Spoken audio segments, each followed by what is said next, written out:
welcome to another episode of What Happened, the show where, well, why am I suddenly so soft and bulbous? My organic matter is now so plush! Oh yeah! Tired of everyone having none of you whenever you enter the room? Want to be an irresistible kitty magnet with charm for days? Do you yearn to absolutely be swimming in said sopping kitty? Then you need to hit the link below that'll bring you to the campaign for the official McMuscles What Happened plushie. You can squish him, hug him, or use him as a voodoo doll. Go nuts!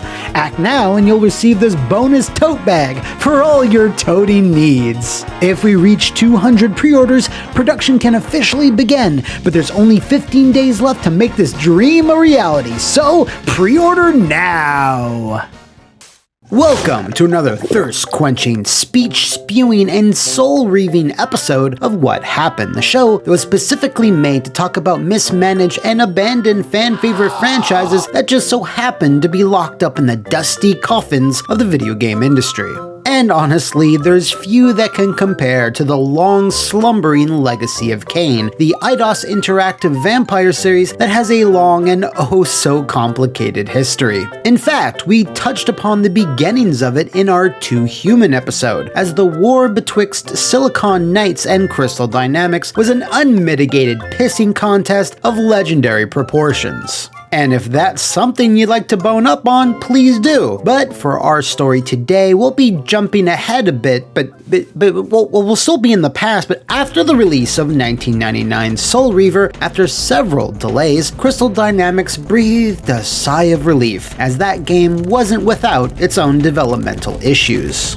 Despite it being a critical darling and innovative in terms of storytelling, voice acting, and technical level design, the small team struggled to keep things off of the cutting room floor and had to compromise their original vision multiple times. They sought to correct these shortcomings with Soul Reaver 2, and while that game was indeed a polished, more ambitious version of its predecessor, the franchise, as it evolved, always seemed to have something holding it back, typically due to tight deadlines and budget restrictions on Eidos Interactive's part. In the early to mid-2000s, the UK-based publisher was on the ropes due to flagging sales of, well, most of their library, which was an oozing financial wound poked even further by the disastrous Angel of Darkness, which hurt the company so much that bankruptcy was a very real possibility. No, please, I have a wound there. Come on, don't spoil everything. Crystal Dynamics, meanwhile, pushed on with more Kain sequels, but it wasn't exactly the easiest string of releases for fans to keep track of. The first game, Blood Omen: Legacy of Kain, was released on PC and PlayStation 1. Its sequel, Legacy of Kain: Soul Reaver, also then added a Dreamcast version to the mix. That was then followed up by Soul Reaver 2, a Legacy of Kain series, and was a PS2 console exclusive. Blood Omen 2, a prequel, released on the Xbox, PS2, PC, and GameCube. And finally, Legacy of Kain: Defiance, which was released in 2003, but dropped the GameCube like a hot purple potato. Starting from Soul Reaver, that's 4 games in 5 years, and maybe because of this, sales dipped lower and lower with every subsequent release, as the blood was being squeezed from the stone at an alarming rate, something Eidos had a tendency to do.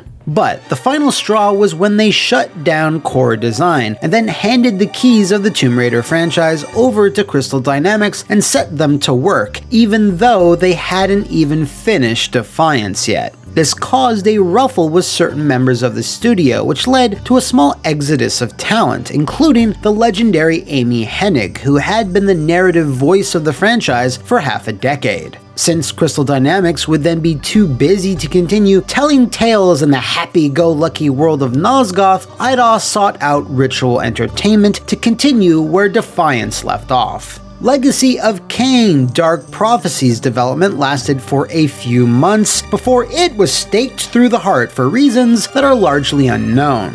cancelled and largely unknown are words you're gonna need to get used to, cause if you want to get technical, this was not the only game scrapped in the franchise, and it's not even the third or the fourth or the fifth. All told, about 10 some different games that either starred Kain, Raziel, or whatever manner of fanged protags had started development, but were either rebooted or scrapped altogether, with Legacy of Kain: Dead Son being the most famous of them all. So, what happened? When Tomb Raider Legend released in 2006, it marked a turning point for both Eidos and Crystal Dynamics, as its fresh story and positive reviews saw it selling almost 3 million copies in its first year and almost 4 million in total across all versions. Crystal Dynamics then became the de facto factory behind the series, putting out Anniversary and Underworld, and even scaling down for the warmly received Guardian of Light and Temple of Osiris downloadables. This then of course left Legacy of Kain without a dedicated studio to champion it, so it wasn't long before our favorite boisterous vampire boys were tossed into the dungeons of neglect, alongside other Eidos misfits like Gex, Akuji, and the guy from Headhunter. Every so often, fans would get a whiff, a lick of a revival, with the most notable evidence being Kain and Raziel's playable appearance in the aforementioned Guardian of Light. Are you enjoying this, Kain? Is this what you wanted, you bastard? Why do that if you weren't prepping for a big new game? Well, turns out they weren't. Or were they? No, they weren't. Kinda? Around 2009, Climax Studios had made a name for themselves by making the best Western-developed Silent Hill games, which is not something open for debate. They featured really solid writing and captured some subtlety and nuance, while still retaining some over-the-top moments that might mesh well if applied to other franchises. Being UK-based was also a big plus, as it placed them within spitting distance of Eidos Interactive's main London headquarters. Now, Eidos was aware of the many requests and fan fervor to resurrect the IP, and since Tomb Raider had come roaring back, most figured it was only a matter of time before Kain got his shot. I mean, that makes sense. The franchise was always seen as a distant second or third in Eidos' back catalog. Ah, my poor neglected urban chaos. So, with a capable, willing studio free to work on it, a brand new adventure in Nosgoth was greenlit, but things started off not exactly on the best foot, because 2009 was also pretty eventful elsewhere, as Square had made a bid to buy Eidos outright, and they were more than willing to sell. Essentially, they would become more of a Western publishing arm for Western things like shooting stuff, cyberpunk, and yes, even vampires.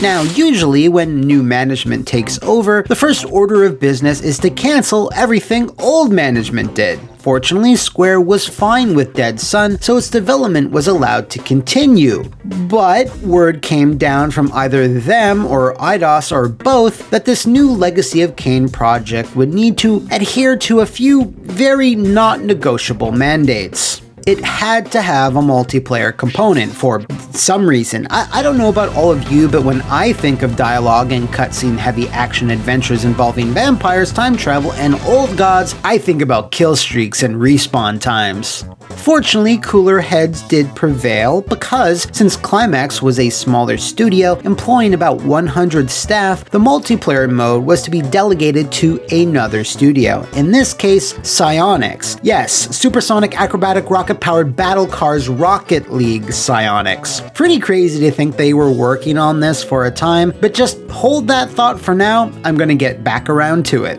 Aside from both components using Unreal 3 as a base, and both employing a similar unified art style, they're going to be drastically different from each other, leaving Climax to focus on the single-player campaign, which was internally known as Black Cloth, while the multiplayer was called War for Nosgoth. In terms of where on the timeline this game was set, well, the team did a variety of pitches, but one of those rules Square was reticent on was that considering almost 10 years had passed since Defiance's release, that it was risky to produce anything close to a direct sequel. Thus, the decision was made to focus on a brand new character and storyline, which is why the world of Dead Sun took place in the far future, placing it outside the bubble of influence of the past games.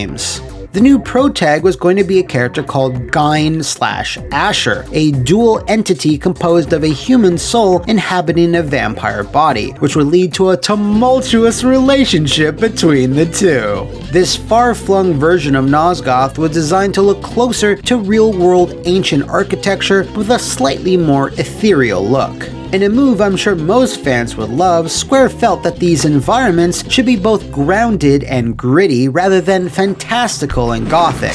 Yeah, can we lose the tentacles and time travel and do more of a Game of Thrones thing? Logically, the game's size then started to balloon with every milestone, with Square Enix West pointing to games like Assassin's Creed as an example for climax to model after. Thankfully, the game's core was going to be very similar in gameplay style to the original Soul Reaver. It would just be far more open-ended. Kain would collect unique powers and upgrades, which in turn would allow him to access new areas. Hell, you were still even able to shift to the spectral realm, which was going to be a big element. So with all this stuff going on, this was definitely gearing up to be the most massive game Climax had ever taken on. But the problem was that they simply did not have the staff and experience to build it in a timely fashion. Their previous efforts were all focused, small-scale titles like Silent Hill, Bloodforge, and Ghost Rider, while Assassin's Creed entries had veritable armies behind them, which is how Ubisoft pumped out so many. This made for slow but steady progress, but anonymous employees within Climax said a good portion of that slow progress was due to the direction of Square Enix upper management, which was charitably described as fractured and inconsistent. Ever-changing and unrealistic demands of what the game should be, something all too common in the industry, were regularly handed down, and it took Climax a while to suss out exactly what was wanted. This, of course, resulted in some friction in the partnership, as Climax tried to push back against these directives whenever they could, but would always have to relent in the end. Square, meanwhile, was frustrated at this glacial process, and as time went on, grew unsure of the game's sales viability. If I didn't mention this before, Dead Sun was never officially announced, thus the marketing machine had yet to start revving up, so the casual fan at the time had no idea this even existed. It's thanks largely to the investigations of the legendary Mama Robotnik that a number of Kain-related projects and behind-the-scenes content came to light. In a series of illuminating posts, complete with screenshots and artwork, they confirmed and clarified the bulk of what we know about Dead Sun, including its many guises. The target format of the game changed rapidly during development. At one point, it was envisioned as a small project, possibly downloadable, and then as an Xbox 360/PS3 retail release. In its final form, the game would have been a PlayStation 4 launch title. I am unclear whether an Xbox One or PC release was also planned. A large amount of work went into the game, with a tremendous amount of hours contributed by the artists. Development had progressed to the point in which some voice acting/motion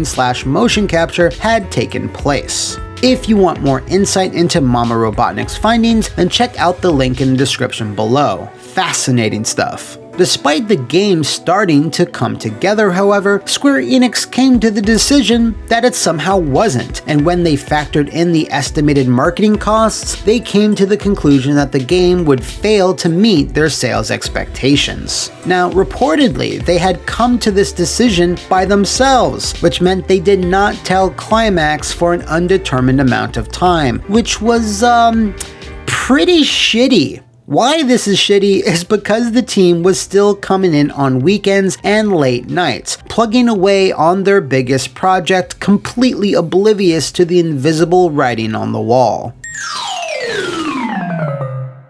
Climax was eventually told that Square would not be investing any further into the land of Nosgoth, and the game was quietly cancelled sometime in 2012.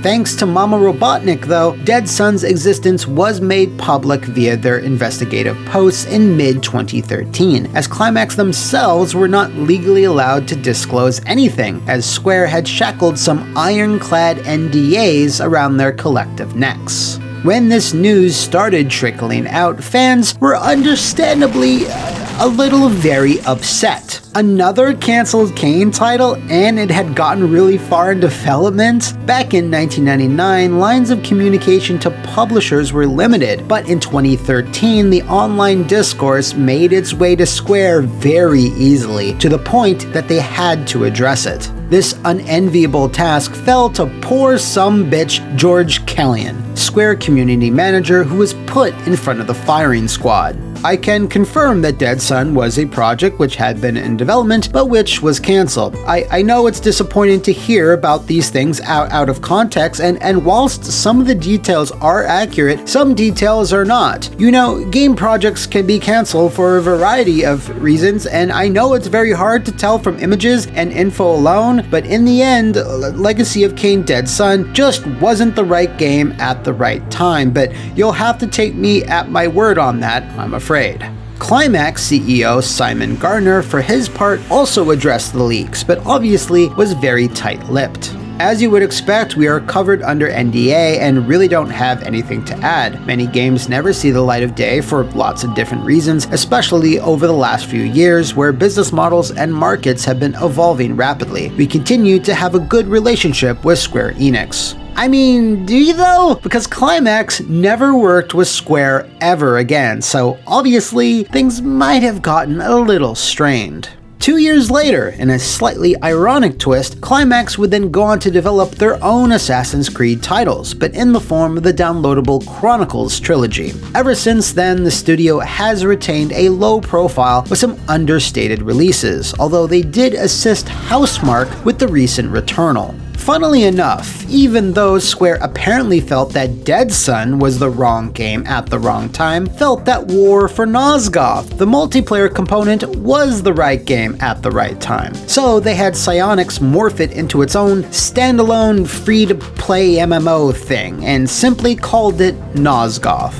Doing stuff like this was something Square was all jacked up on back then, as evidenced by the tragic Triad Wars, the multiplayer MMO spin-off of Sleeping Dogs that precisely 0 people wanted, and was instrumental in destroying United Front Games. Unwanted by fans was something that Triad Wars shared with Nosgoth. No one who grew up with a narratively robust action-adventure series wanted it to live on in free-to-play Drek, and thus it never even left early access on Steam and was completely shut down with all development suspended less than a year after it debuted. Psyonix, for their part, seemed to have done okay for themselves in the end, I guess. As of 2019, Square Enix has said there are no plans to bring the franchise back, which I'm sure most fans are delighted to hear. This is one of those situations where if a company couldn't care less about a particular IP, they should maybe think of selling the rights to someone who will. Hell, maybe they could at least consider re-releasing the first couple of entries of this saga on modern platforms with shiny new ports. Night Dive Studios has done some wonderful work on that front with Doom 64, Turok, and the recent Shadow Man remaster, which is excellent, by the way. I mean, that can't be too costly, can it? Square,